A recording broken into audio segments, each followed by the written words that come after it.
সম্প্রতি আমরা আমাদের বাংলাদেশে আয়নাঘরের কথা শুনেছি।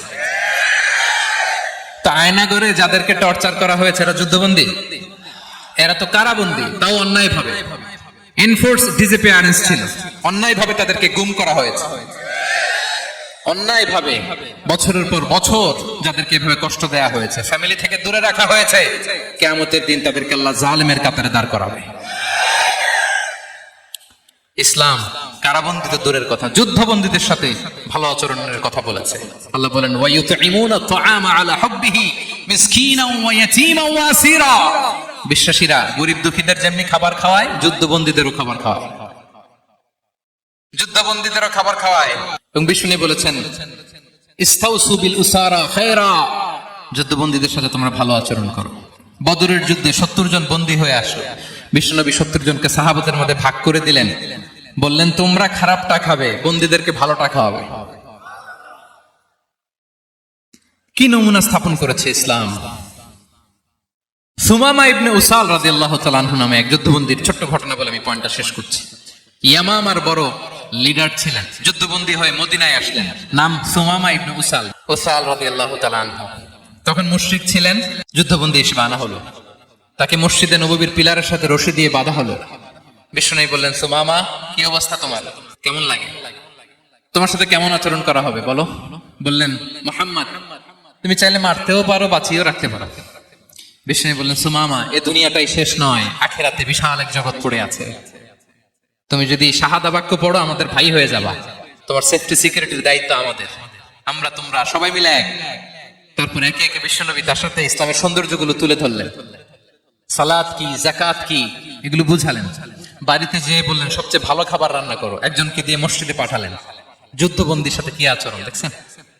এরপরের দিন বিশ্বনবী আবার তাকে ইসলামের দাওয়াত দিলেন। তারপর বাড়িতে এসে একজনকে বললেন যাও আমার ওই উটের দুধ দহন করে তাকে এক পেয়ালা গরম দুধ দিয়ে আস। আমরা জামাইকেও তো এরকম সমাদর করি না, কি বলেন। তৃতীয় দিন বিশ্বনবী আবার খাবার নিয়ে গেলেন, আবার ইসলামকে তুলে ধরলেন। সুমামা তো অবাক, যুদ্ধবন্দীদের সাথে মুসলমানরা এরকম আচরণ করে। 3 দিন ধরে লাগাতার যখন ইসলামকে প্রেজেন্টেশন শেষ, বিষ্ণু বললেন যাও এবার সুমামা ইবনে উসালের রশিটা খুলে তাকে ছেড়ে দাও। সাহাবারা বলেন কি ইয়া রাসূলুল্লাহ, ভয়ঙ্কর, বিশ্বাসঘাতকতা করবে, মেরে ফেলবে আমাদের। বিষ্ণু বললেন না, আমি যা জানি তোমরা তা জানো না, ছেড়ে দাও। সুমামাকে ছেড়ে দেয়া হলো। সুমামা বের হলেন মসজিদ থেকে, ফিরে তার ভূখণ্ড, তার এলাকা ইয়ামামাতে তিনি গেলেন না। মদিনার মসজিদে নবীর পাশে খেজুর বাগানের পাশে তিনি অজু করলেন, গোসল করলেন, অজু করলেন। এরপর ফিরে এসে বিশ্বনবীর সামনে দাঁড়িয়ে বললেন আশহাদু আল্লা ইলাহা ইল্লাল্লাহ ওয়া আশহাদু আন্না মুহাম্মাদান আবদুহু ওয়া রাসূলুহু। আমি সাক্ষ্য দিচ্ছি আল্লাহ ছাড়া কোনো ইলাহ নেই, আপনি আল্লাহর প্রেরিত রাসূল। হে মুহাম্মদ, আপনার চাইতে নিকৃষ্ট মানুষ আমার কাছে কেউ ছিল না, কিন্তু এখন থেকে আপনার চাইতে কোনো প্রিয় মানুষ আমার জীবনে নেই। ইসলামের চাইতে নিকৃষ্ট কোনো ধর্ম আমার জানা ছিল না, আজ থেকে ইসলামের চাইতে প্রিয় ধর্ম আমার কাছে নেই। মদিনার চেয়ে নিকৃষ্ট কোনো শহর আমার কাছে ছিল না, সবচেয়ে অপছন্দের শহর, আজ থেকে মদিনার চেয়ে প্রিয় শহর আমার কাছে নেই। দিস ইজ ইসলাম। বিশ্বনবী বললেন হে নবী, আপনি আমাকে উমরার অনুমতি দিন।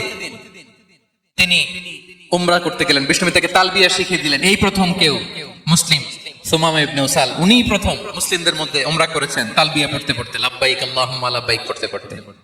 উমরা করা শেষে ইয়ামামা থেকে গম আসতো মক্কায়, ওই গম পিষে রুটি বানিয়ে মক্কাবাসী খেয়ে বেঁচে থাকতো। উনি ঘোষণা দিলেন মুহাম্মাদের অনুমতি ছাড়া ইয়ামামার একটি গমের দানা আজ থেকে মক্কায় পৌঁছবে না। সুবহানাল্লাহ পড়বেন না। এই যে আমেরিকা যে ইকোনমিক স্যাংশন দেয়, এটা শিখছে সুমামা ইবনে উসাল রাদিয়াল্লাহু তাআলা আনহুর কাছ থেকে। আল্লাহু আকবার। তিনি বললেন একটা গমের দানা পচবে না, ওনারা আর রুটি খেতে পারে না, গমের দাম বেড়ে গেল। বিষ্ণুর কাছে চিঠি লিখে পাঠালেন, হে মুহাম্মদ, তুমি যদি উমামারে না বলো আমরা না খেয়ে মরবো। পরে বিশ্বনবীর হস্তক্ষেপের মধ্য দিয়ে আবার ইয়ামামা থেকে গম আসা শুরু হয়েছে। সুবহানাল্লাহ পড়েন। প্রিয় ভাইয়েরা, তাহলে বন্দীদের সাথে, যুদ্ধবন্দীদের সাথে বিশ্বনবীর আচরণ কেমন ছিল টের পেয়েছেন?